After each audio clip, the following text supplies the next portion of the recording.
Hello, everyone. Welcome again to another Books Alive interview. And I'm delighted to welcome Sarah, who's one of our Books Alive volunteers. My name's Carolyn Barber, and I think this is all part of our Books Alive week, where we've been talking to different people about their life experiences. So, Sarah, welcome. Hello.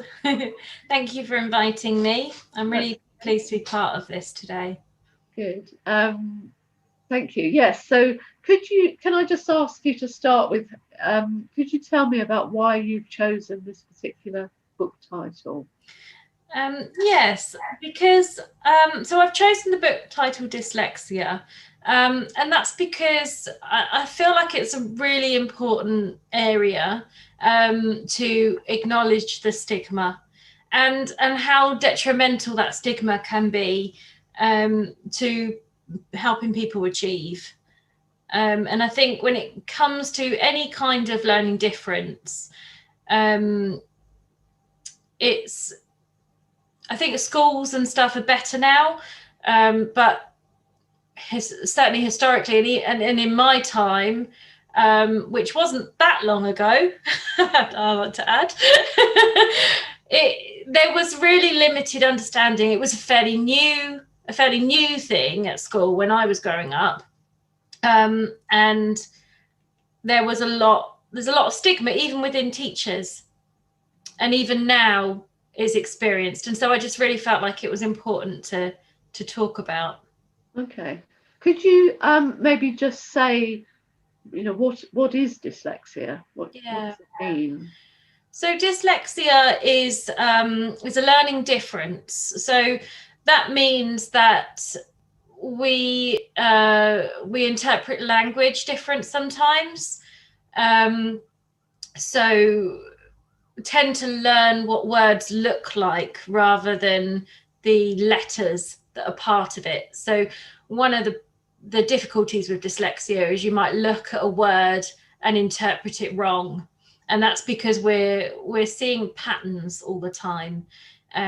So for instance, like different font, if there's a fancy font, it's really, really hard to read, and that's because it doesn't look like the word. Mm-hmm.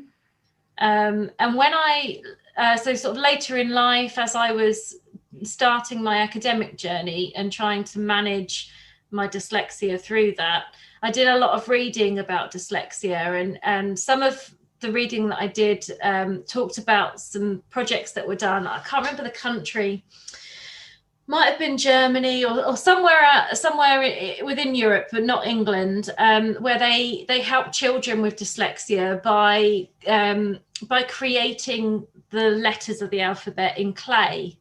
Mm-hmm. So by creating the A letter in clay, that child could then learn language, and the ability for them to learn language through the shapes. Was and it was really, really interesting. That really helped me to understand why certain fonts are just unreadable, and why sometimes I will see a word, but I'll see a different word, and it's not until I really look that I notice, oh, actually the L is in a different place and I'm saying it here. So dyslexia has a very broad spectrum to it. For some people, it's not just about reading, it's about speaking as well. Mm-hmm. And for me, in the early days, they called it an auditory mismatch or something. I don't know what they call it now, but it was that words would get muddled up in my mind. So the words exhibition and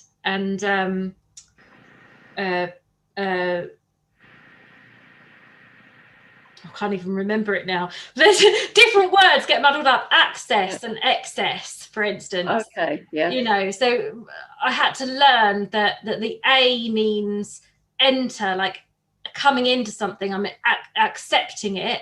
And E meant exit. It meant I was leaving. Okay, all right. And that was something that I had to actually to actually think about and remember and learn it as a rule, so that I could make sense of the two words and the difference. Okay, so it's almost like you needed to associate the letters or words with an image. Yes. So it's a different way of the brain kind of processing information, I guess. Exactly. Yeah. And there's advantages to being dyslexic in some ways, because we're very good at seeing patterns. Right. Very good at looking at things from all different angles. And in one of these books that I read, it talked about how a dyslexic child won't just see a rabbit. They will see the rabbit at every angle. Right. And they assess it at every angle. Okay. Yeah. Whereas the person without dyslexia thinks much more linear. Yes. Yeah. Will think in more structured, line by line approach, rather than all over kind of angles. Yeah. Okay. Yeah, it's interesting. So, what would you say are the most difficult experiences that you've been through having dyslexia? At school was really, college too. And mainly because it wasn't so understood then, so I'm hoping things are much easier for kids now. But I do remember a teacher once telling me that I wouldn't amount to anything, and actually said those words to my face. And I think the shame that comes with it, because people with dyslexia are not stupid people. We just don't make sense of things the same way. So sometimes what people say might not make sense to me. I don't understand it. Certain jokes I don't understand. I'm actually now doing comedy. I'm a bit of a comedian now, but actually there are a lot of jokes I just don't understand.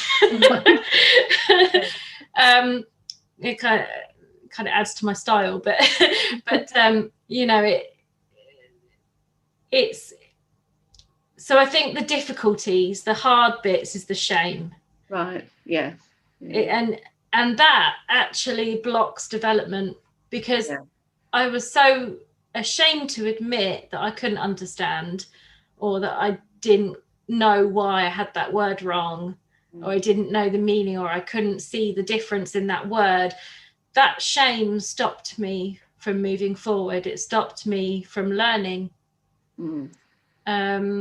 And it wasn't until that point when I could swallow that and say, actually, I need to go right back to basics here. And I need to go back, and I need to learn the origin of these words, the meanings of them, to make sense of it. Right. It wasn't just going to happen naturally.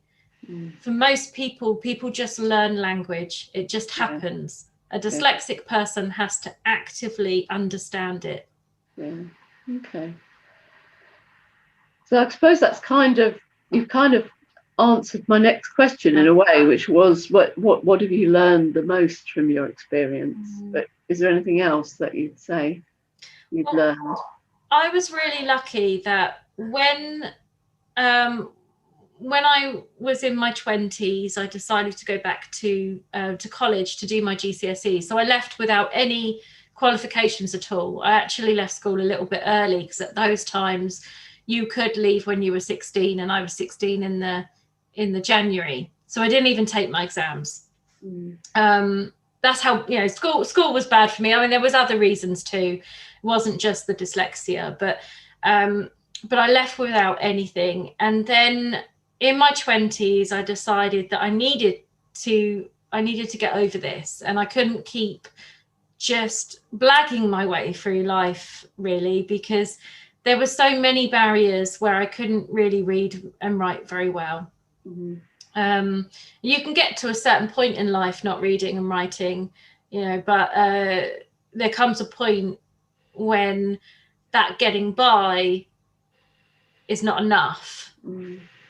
And so so I decided to go to college, and I was very, very lucky, because at that time there was extra funding. I had the assessment, and from that assessment I got funded for one-to-one sessions, and I had an incredibly wonderful dyslexia teacher called Sue, and I don't know where she is now, but I hold everything to her, really, her and my dad.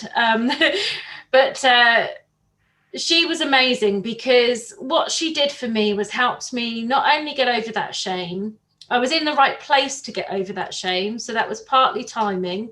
But what she did was she helped me to really go back and understand language, and she made it exciting, and she made it, you know, like her passion for language influenced me. But she did it in a way that really read to me, really meant something to me as a person. And we looked at like the migration of different languages. So why the word ghost, for instance, has a H in it, comes from the Dutch. Oh, right. Yeah. When the Dutch invaded us, that's when we used that word ghost. Right. So that's when that word first came up, and it was because of the Dutch influence, why that H comes after the G, you know. And those are things we all wonder, don't we, about the English language, really. Why is that there? Yes, exactly. And that really helped me to have that understanding that this wasn't just some mystical thing that I should just know. You know, that there was a reason for this. And once I understood it, I could follow those rules. There's always times when the rules don't fit, and that gets me into trouble. But I just have to acknowledge that and say, okay, that's frustrating that doesn't fit that rule. But that's, you know, that's the way it goes. She was the one that helped me to come up with rules and understanding of like the difference between accept and accept. You know, it's accept something, so it's E meaning out, meaning go away. Exit. Yes. And accept meaning letting in. Right. Bringing it in. I accept you. It's you're coming inward. And that made a huge difference to me, just that definition of those two words. And then that rule still applies throughout other parts of language as well. You'll notice people watching this might go away and start noting this now, that when you get that ACK, when you got the ACC, it's letting in. Right. That's the rule, you know, and the EX is moving away. It actually is shown in a few different places in language. So learning rules and understanding how we got to where we are with language really, really helped. Right. Yeah. Okay. So so you've mentioned about an amazing teacher. What do you think? So just thinking about who and what helped you through this. I mean, what do you think? I mean, because dyslexia is incredibly common, isn't it? Yeah. And I think a lot of people do feel this sort of shame and maybe try and hide it. And what do you think people could do to counter that? You know, to encourage children, particularly perhaps, that are, you know, struggling with it. Yeah, I think to note that there are benefits of dyslexia, that it's an attribute that comes with struggle, but it also comes with benefits. Because it's a creative mind. It's a pretty good problem-solving mind. And seeing patterns in things that other people perhaps don't see, but it comes with problems, you know, it comes with this, sometimes things don't quite make sense, or so I think when it comes to working through the shame as a community, what would be great is to acknowledge that this is just a difference, and that there's good things about that difference as well as bad. Okay. Yeah, I mean, that's a terrific theme, I think, through the whole Books Alive. There's something about acceptance of difference, isn't there? And, you know, not kind of trying to fit people into boxes quite as much as we try and do, and seeing, you know, different positives. You know, we all struggle with different things, don't we? But, you know, some things are kind of culturally and socially more acceptable than others. Yeah. And everything in life has its positives and its negatives, doesn't it? That if you can find and acknowledge the benefits and the solutions and the rewards in something, no matter how much of a struggle, that in itself just encompasses more sense of coping and more forward thinking, rather than like shame and defect focused stuff, which doesn't help us move forward. It doesn't help us learn. Yeah, and I think particularly for kids, anyone growing up with dyslexia, for us the barrier to learning is the shame. And actually, you know, I'm now sitting here with a nursing degree and a postgraduate diploma, you know, and I left school with nothing. Yeah. So it's, you know, it is possible. My dyslexia isn't as bad as some. There's different degrees, but once a person can say, I just need to learn, I need to go back to basics, or I need to understand this more, the ability to achieve is there. You know, anyone can do it. It just takes determination, and it takes some facing of that shame, and that requires others to help sometimes too, you know. To have that kind of open, and also kind of valuing, like you were saying before, valuing the positive, you know, the creativity and the being able to look at things from different perspectives, and all those things are actually very valuable attributes, aren't they? Yes. But they can be overshadowed by the kind of expectations about reading and writing that are very, very dominant, really. Yeah, definitely. Yeah. Okay.